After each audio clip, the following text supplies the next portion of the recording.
Voltando do intervalo, então, nós vamos trabalhar agora a última modalidade, que é o pregão.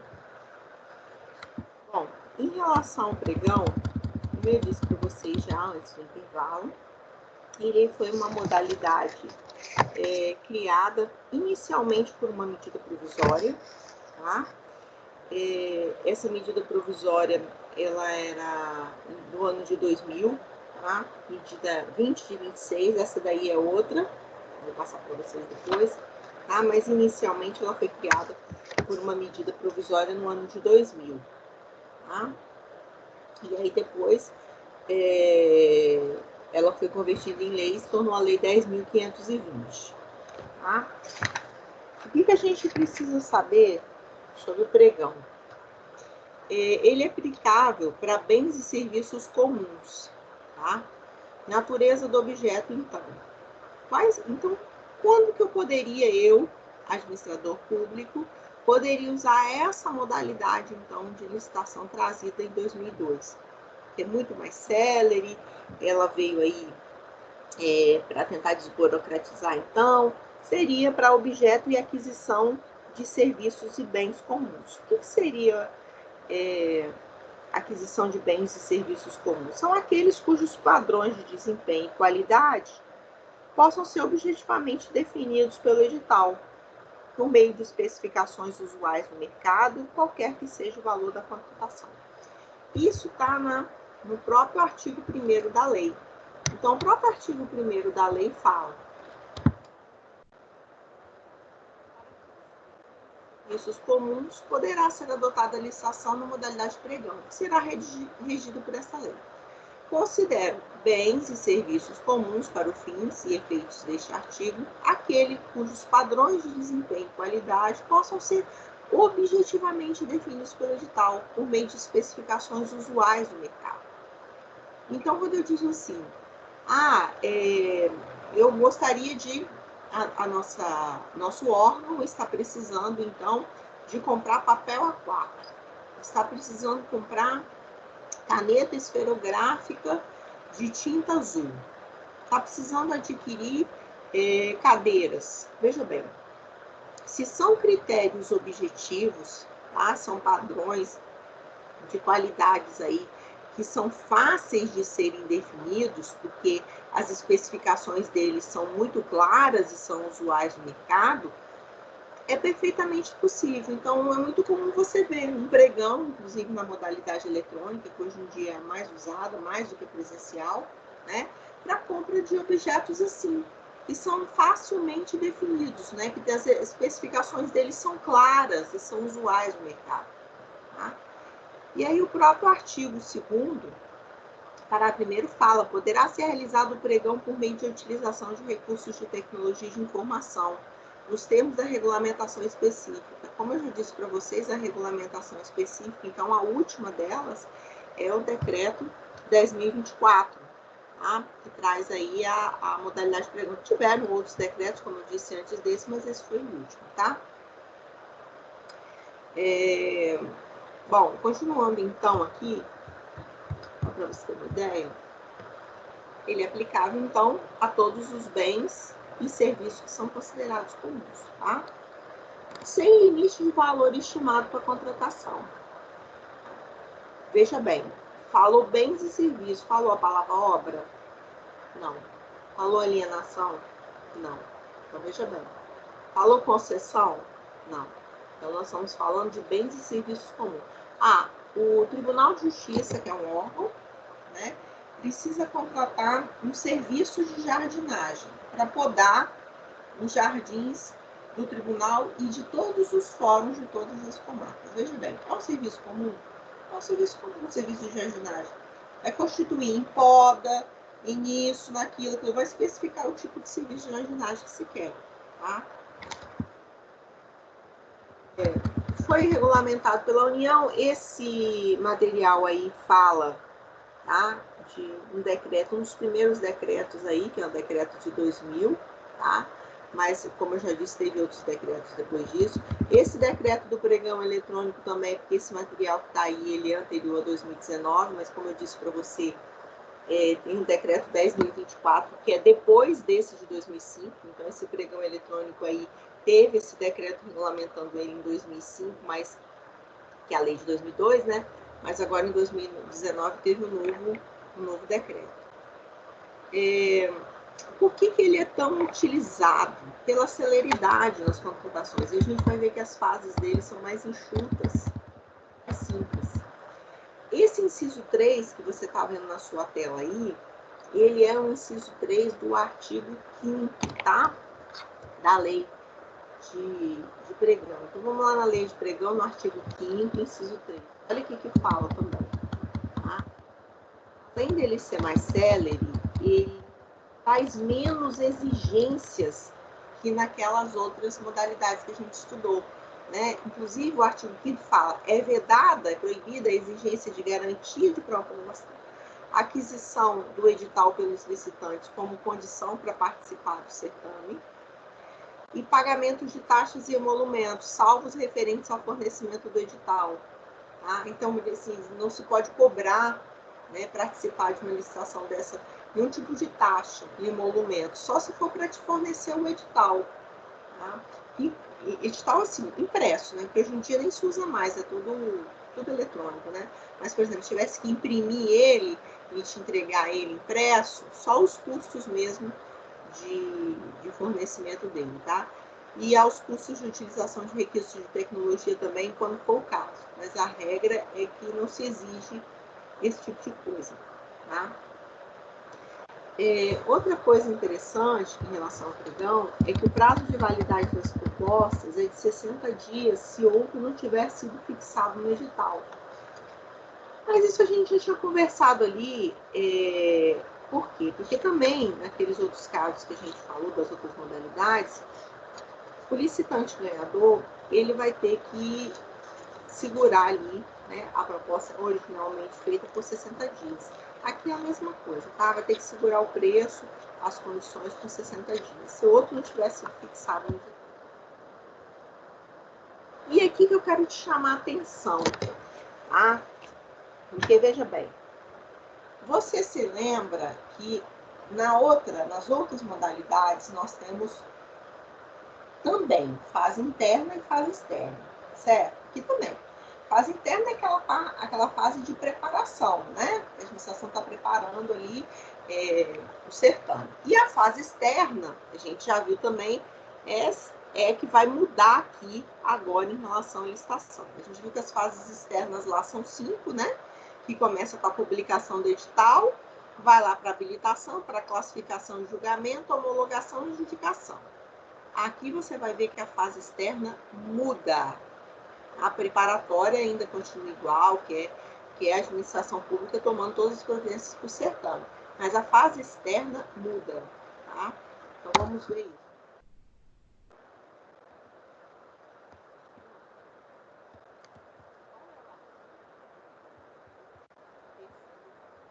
O terceiro e quarto dessa lei. Abre lá sua lei, vou aqui para a minha. O terceiro, assim, ó.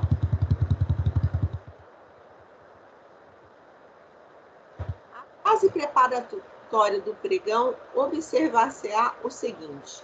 Repare, aqui a primeira fase não é aquela fase que a gente chama de fase de habilitação, tá? É uma fase que a gente chama de fase prévia, tá? Ou apenas prévia. Tá?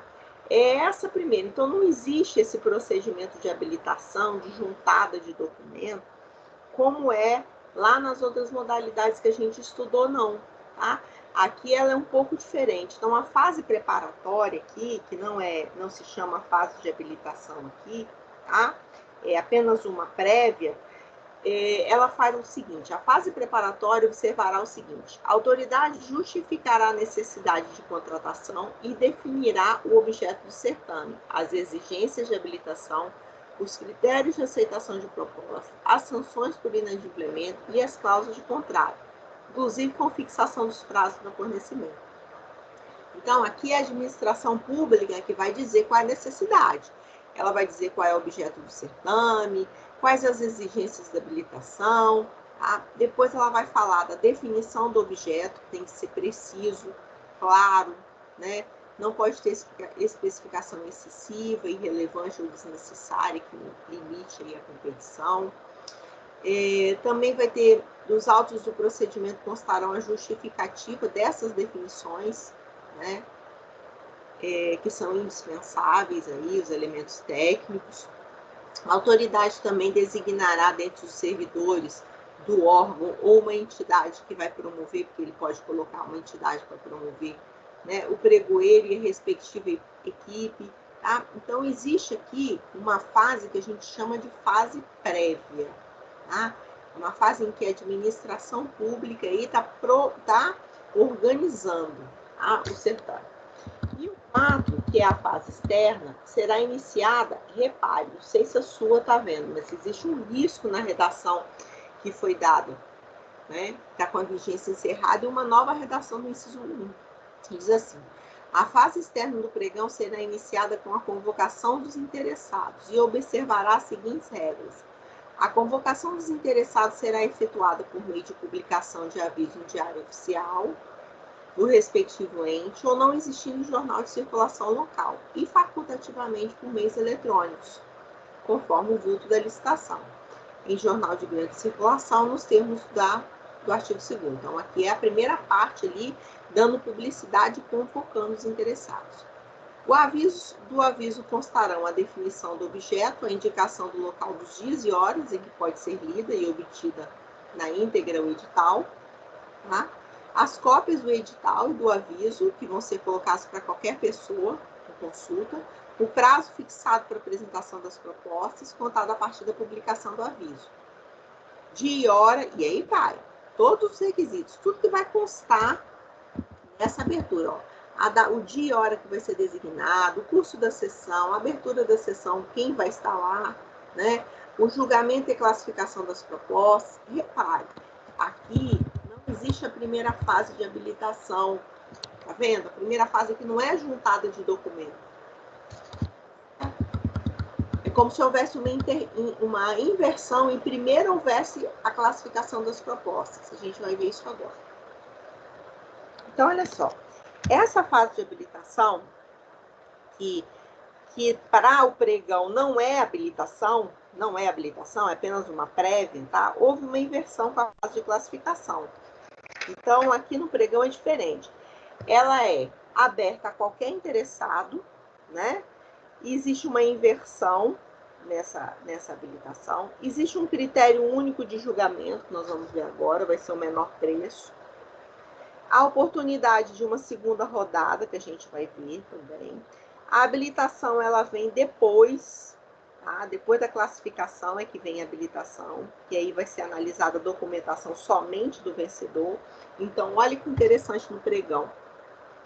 Enquanto nas outras licitações, primeiro as partes juntam a documentação e só quem está habilitado é que passa para a classificação, aqui não. Aqui, a classificação primeira, certo? De quem deu a melhor proposta, que nesse caso necessariamente é o melhor preço, tá? Então, quem deu o melhor preço está classificado. Depois de classificado, é que vai para a habilitação, tá? Não vai para a habilitação primeiro, não, certo? A oportunidade, habilitação é só da análise da documentação, só de quem ganhou, porque para que seja mais rápido o processo. Olha, e também tem uma coisa chamada aplicação de penalidade, que está no artigo 7º. Quem convocado dentro do prazo de validade de sua proposta não celebrar o contrato, deixar de entregar ou apresentar a documentação falsa exigida para o certame, ensejar o retardamento da execução do seu objeto, não mantiver a proposta, falhar ou fraudar na execução do contrato, comportar-se-á de modo inidôneo ou cometer fraude, ficará impedido de licitar e contratar com a União, Estados, Distrito Federal e municípios, será descredenciado. Esse é um sistema de cadastro, tá? De cadastramento de fornecedores, pelo prazo de até 5 anos, sem prejuízo das multas. Então, veja bem, que olha como é grave isso. Você ganhou, você foi convocado dentro do prazo de validade, e se você não celebrar o contrato, ou você fraudar, ou você não entregar, retardar o objeto do contrato, você fica impedido de contratar por 5 anos, além da multa.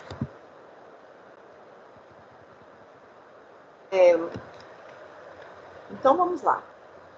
Só para você ir contextualizando as fases, tá bom? Só para a gente contextualizando as fases. Então, não existe aqui, tá? Não existe aqui uma fase de habilitação prévia. Olha que interessante. Abre-se o edital, tá? Publica-se ali no Diário Oficial, no Diário de Grande Circulação, no Jornal de Grande Circulação. E aí, nessa primeira fase, nós vamos participar da licitação. Nós somos as empresas que vão participar do pregão, tá certo? A gente faz uma declaração nós mesmos declarando, de que nós estamos regular com a Fazenda Nacional, com a Seguridade, não tem débito previdenciário, não tem débito com o FGTS e não tem débito tributário. A gente declara isso, tá? Uma declaração prévia, dizendo que a gente atende às exigências do edital, tá? Quanto à habilitação jurídica e quanto à qualificação técnica e econômica. Então, abre-se ali, eu informo, olha, eu preencho os requisitos, eu tenho habilitação jurídica, eu tenho qualificação técnica, eu não tenho dívida com a Seguridade Social, com o FGTS, nem com a Fazenda Nacional, eu declaro. Por quê? Porque essa fase não é a fase de habilitação, a gente viu que a habilitação só vai depois. Há uma inversão aqui, tá? E aí, os interessados, então, tá? E que foram aprovados na fase anterior, apresentam aí as suas propostas comerciais, tá? E lembrando que o critério vai ser único, quem apresentar o melhor preço, tá?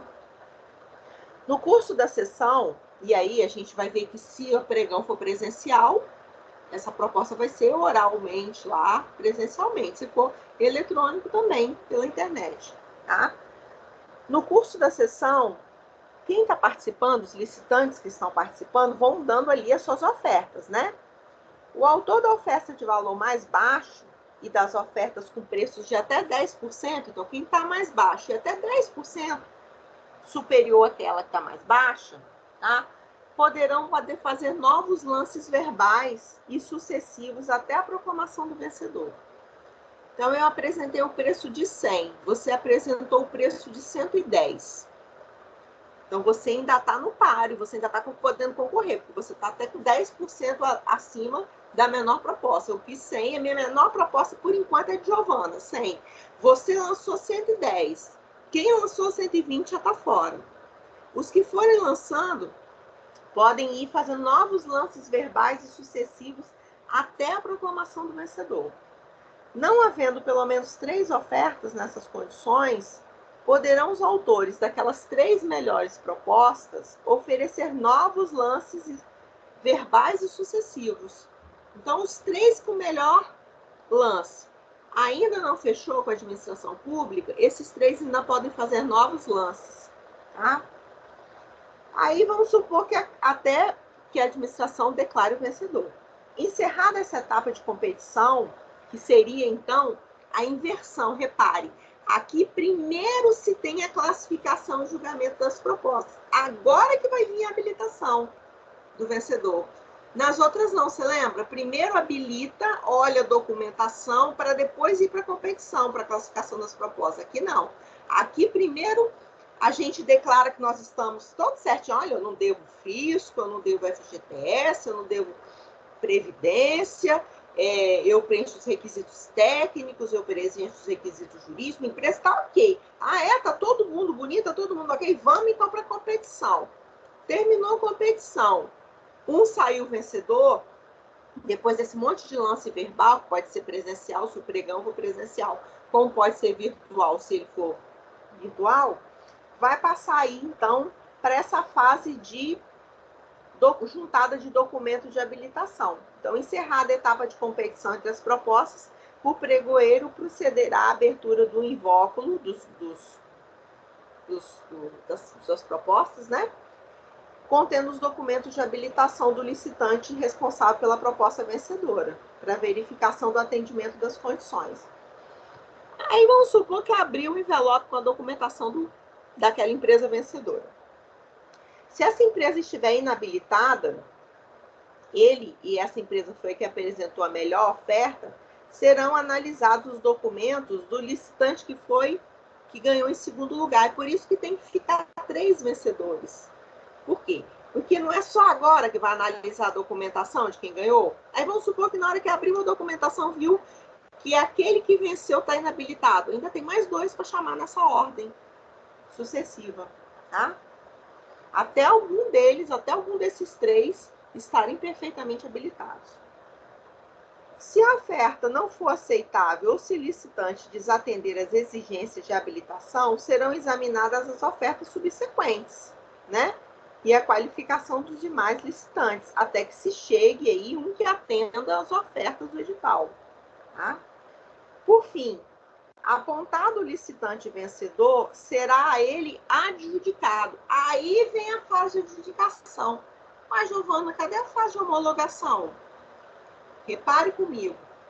Nas outras modalidades de ensino pregão, primeiro, a abertura com a publicação do edital, a habilitação, classificação e julgamento, homologação e adjudicação. Repare aqui não tem isso, tem aquela primeira fase prévia, tá? Em que eu declaro que eu preencho os requisitos, depois a gente vai para a competição, que é a classificação e julgamento. Depois, quem ganhou é que vai ter a fase de habilitação para olhar a documentação. E agora não tem homologação agora nesse momento, não. Agora é a entrega do objeto, é chamar esse vencedor para assinar o contrato, tá? Então, será apontado o licitante vencedor e a ele será adjudicado o objeto da licitação, sendo posteriormente convocado para assinatura. Isso está onde? Isso está no artigo 4º, inciso 21 e 22. Tá? Tem que notar que, em relação a essa modalidade, aplicam-se subsidiariamente a Lei 8.666. Então, veja bem, embora o pregão ele tenha um regramento próprio, no que a lei do pregão for omissa, subsidiariamente se aplica a Lei 8.666. Tá? Essa modalidade também ela pode ser utilizada para compra e contratação de bens e serviços comuns pelo sistema de registro de preços. Tá? Essa nova legislação introduziu importantes inovações em relação à Lei 8.666, né? Por quê? Ela inverteu as fases, como a gente viu, tá? Porque só agora no final é que vai haver homologação, né? Que vai ser finalizado. Então, só depois é que se homologa. Assinou, tá tudo certo, concluiu-se, tá? E ainda a possibilidade do pregoeiro de negociar diretamente com o vencedor para a obtenção do melhor preço. Então, as principais características que nós teríamos aqui em relação ao pregão são as que eu vou te falar agora. É aberta a qualquer interessado para aquisição de bens e serviços comuns com preço de mercado, são aqueles que a gente viu, que tem especificações claras, fáceis, né? Caneta, papel, coisa que são bem... As especificações do produto ou do serviço é bem específico, tá? É fácil de se identificar. A inversão aí nessas fases de classificação e habilitação. Um critério de julgamento vai ser sempre o menor preço, tá? Há uma oportunidade de segunda rodada de competição, como a gente viu, né? Tem ali a competição entre eles, quem deu o menor preço, ainda fica concorrendo quem deu o preço até 10% acima do segundo. E aí tem uma segunda rodada, que ainda eu posso abaixar mais meu preço ainda. Eu lancei na primeira rodada 100 e você lançou 110. A gente vai para a segunda rodada, você lança 90, eu lanço 80. Então, ainda há a possibilidade de uma segunda rodada. Tá? A habilitação, então, a gente viu que ela passa só depois, só vai ser analisada a documentação de quem venceu. A empresa que não venceu nem vai ser analisada a documentação dela, tá? E já traz uma agilidade muito grande. Essa fase recursal única, que a análise é feita ali mesmo, e a inversão da adjudicação da homologação que a gente viu. E a possibilidade hoje, que é o mais usado, não se ouve falar em pregão presencial mais, é tudo eletrônico, né? Por isso esse decreto em 2019 aqui, trazendo as novas especificações aqui em relação a ele. Vamos dar só uma olhadinha aqui na lei. Vou passar só o olho aqui no decreto. Deixa eu ver se eu consigo colocar esse decreto aqui na tela para você. Do eletrônico. Eu acho que eu tenho que... Opa! Será que eu fiz errado? Peraí. Vê se aparece para você aí o decreto 10.024. Tá aparecendo? Sim, gente, positivo. Para mim aqui tá aparecendo, professora. Então tá bom. Então vamos lá. Ó. Peraí. Tá aí? Sim, tá aqui, tá aqui. Olha lá. Decreto 10.024, quer dizer, o último decreto que alterou, então, a lei de pregão, né? Trazendo aí, regulamentando aí a modalidade de pregão na forma eletrônica, para aquisição de bens e contratação de serviços comuns. Olha lá. Incluídos os serviços de engenharia e dispõe sobre o uso de dispensa eletrônico no caso da Administração Pública Federal. Bom, olha lá. Esse decreto regulamenta a licitação na modalidade de pregão na forma eletrônica para aquisição de bens e contratação de serviços comuns, incluídos serviços de engenharia, e dispõe sobre o uso de dispensa eletrônica no âmbito da Administração Pública Federal. Aí fala, a utilização na modalidade de pregão na forma eletrônica pelos órgãos da Administração Pública Federal direta, autarquias, fundações, fundos especiais é obrigatória. As empresas públicas e sociedades de economia mista e suas subsidiárias, né, poderão adotar, né, as disposições desse decreto, inclusive o capítulo que ele está se referindo aí. Está querendo dizer o seguinte: se eu estiver diante da administração pública direta, autarquia, fundação, fundo especial, o pregão eletrônico ele é obrigatório. Para as empresas públicas e a sociedade de economia mista e suas subsidiárias, não é obrigatório, elas podem adotar se elas quiserem. Deixa eu ver o que tem mais importante aqui.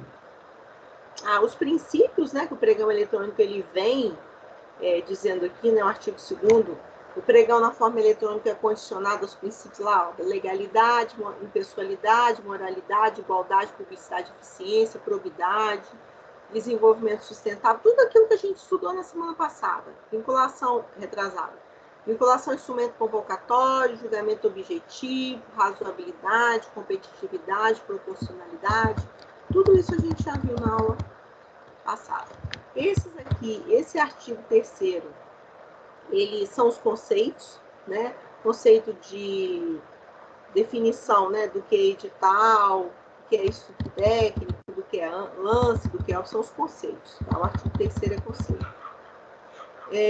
Fala claramente o artigo 4º que o pregão não se aplica à contratação de obra, tá? Que aí você vai ter que usar ou a concorrência ou a tomada de preço. Locações imobiliárias e alienações também não, tá? De jeito nenhum. Bens e serviços especiais, incluídos os serviços de engenharia enquadrados no inciso 3 do caput do artigo 3º. Então, veja bem, fala que ele será realizado, né, pelo fornecimento de bens e contratação quando ocorrer a distância em sessão pública por meio de um sistema de compras do governo federal, e aí tem o site, tá? Fala dos recursos que são utilizados, aí o artigo 6º vem falando, né, que tem as etapas, né, planejamento, publicação, apresentação das propostas, que foi aquilo que a gente já estudou, olha lá as etapas, né, no artigo 6º, que finaliza com homologação. Os critérios de julgamento ali, ó, como a gente também já falou, artigo 7º, sempre menor preço, maior desconto. A documentação que tem que ser juntada, tá no artigo 8º. O 9º fala do credenciamento, e aí você vai ler essa lei que a gente leva. Você vai dar uma estudada nela, tá? Bom, Deixa eu ver se tem mais alguma coisa aqui na nossa apostila.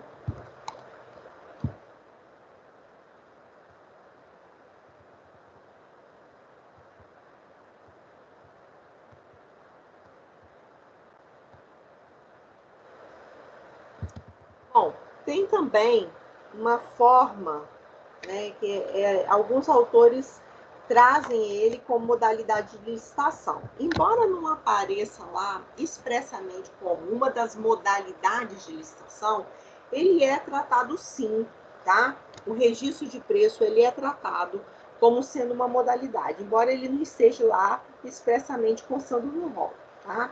Mas ele se aplica para compras realizadas pelo poder público na forma de se obter a maior eficiência em relação aos valores que já são praticados pelo mercado. Existe aí preços, né, que são de mercadorias, de compras que normalmente são realizadas constantemente pela administração pública. Existe um sistema de registro de preços, né?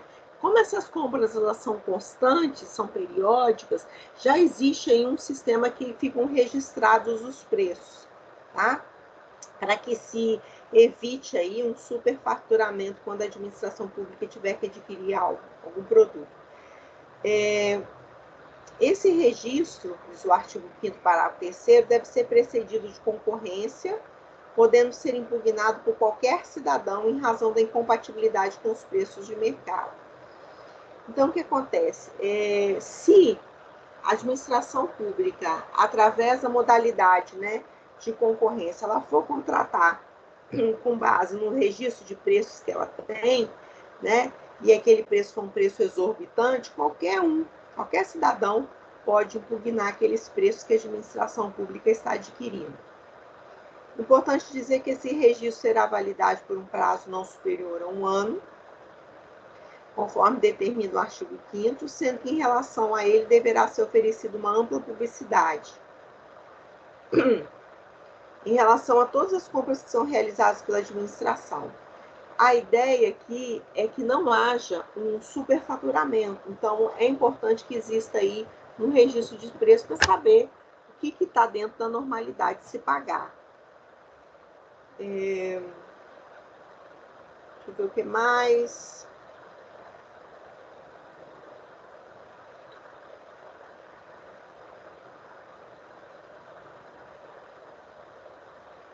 Bom, gente, é basicamente isso. Alguém tem alguma dúvida até aqui? Não, está aqui tranquilo. A senhora recomenda a leitura na íntegra, professor, dessas duas leis aqui? Ou não tem necessidade? Não tem necessidade, não. Passa só o olho nesses artigos que eu conversei com vocês, que são os mais importantes. Esses artigos que eu mencionei, eu vou até disponibilizar esse material para vocês. Eu não queria disponibilizar ele porque ele está com esse decreto desatualizado. Eu não gosto de disponibilizar material desatualizado. Como ele já está em salvo em PDF, eu não tenho, tem muito tempo que isso foi feito, eu não tenho ele em Word. Então, assim, eu não queria disponibilizar, porque esse decreto que está aqui não é mais, já tem um decreto de 2019, não é esse de 2005. Mas aquela apostila que eu coloquei lá na pré-aula 11, tem mais de 80 páginas de licitação, foi muito mais completo que isso aqui. E esses slides aqui, que eu coloquei na tela para vocês, é mais artigo de lei, né? Então, essas leis que eu coloquei para vocês, e esses artigos, são os mais importantes, que eu gostaria que vocês dessem uma lida. Tá? Positivo. Lembrando, o mais importante em relação ao pregão, e o que mais é cobrado em relação ao pregão em prova de concurso, são as inversões das fases. É isso que eles cobram. É sempre isso que eles cobram. Por quê? Porque é a única especificidade que o pregão tem. Ele é um procedimento mais célere, com inversão e supressão de fase. Então, ele vai te dar uma questão, na oficial você vai se deparar com uma questão de concurso. Eu vou tentar colocar uma questão de pregão para você ter uma ideia. Ele vai colocar uma questão te induzindo ao erro para que você marque que a fase é a mesma das outras modalidades, né? Se você estudou, você vai ver que existe uma inversão entre a fase de habilitação e classificação. Isso é o que mais se cobra em relação ao pregão eletrônico. Bom, gente, você pode falar. Não, falei positivo. Se vocês não tiverem nenhuma dúvida, o que eu tinha para falar sobre as fases da licitação do pregão é isso. Agora eu preciso que vocês deem uma lida na lei, né? Na lei 8666, na lei de pregão, certo? E estudem essas fases para vocês não esquecerem. É claro que em relação à prova com consulta, isso é tranquilo, né? O mais complicado é quando você estiver diante da sua vida de uma prova sem consulta. Mas você gravando as fases, fica bem tranquilo. Tá certo? Gente, podemos encerrar a aula, então? Tudo bem? Podemos, tudo ótimo, professora. Jordan, Thiago, tudo certo? Posso finalizar? Pode, de boa, tranquilo, muito bom. Então tá. Muito bem também. Eu tava comendo aqui. Tá, Mas, boa noite. Tranquilo. Tchau, boa noite. Só um minutinho, deixa eu só anotar 3 participantes, né? Que a gente tem que mandar um relatório. Gente, uma boa semana para vocês. Boa noite de descanso. Fiquem com Deus. Estudem, tá? Tá ok, professora. Professora, o que eu quero saber é o seguinte: vai ter as provas oficiais ainda? Porque me enviaram um e-mail cancelando. Mandaram o quê? Um e-mail cancelando as provas oficiais. Quem mandou? A Pitágoras. Não estou sabendo. Não tenho ciência. Eu sei que a parcial vai ser a semana jurídica. A oficial não estou sabendo. Vocês receberam um e-mail oficial dizendo que não ia ter? Sim, né? Não só eu, alguns colegas também. Vou perguntar a Juliana, não estou sabendo, não chegou nenhuma mensagem para mim aqui, não. Tá bom. Bom, gente, mas pode deixar que... Aí você passa para mim, para a galera. Vou ver com a Juliana e a gente informa. Agora, olha só. Ainda assim, só lembrando que no calendário acadêmico, a oficial seria, não, das interativas seria na primeira semana de junho e das presenciais na segunda semana de junho. Mas vocês fiquem atentos, qualquer comunicado aí oficial, provavelmente é a Juliana que vai passar para vocês, tá bom? Gente, fiquem com Deus, uma boa noite e até a semana que vem, tá bom? Semana que vem nós vamos trabalhar bens públicos, tá? Boa noite também, professora. Até semana que vem.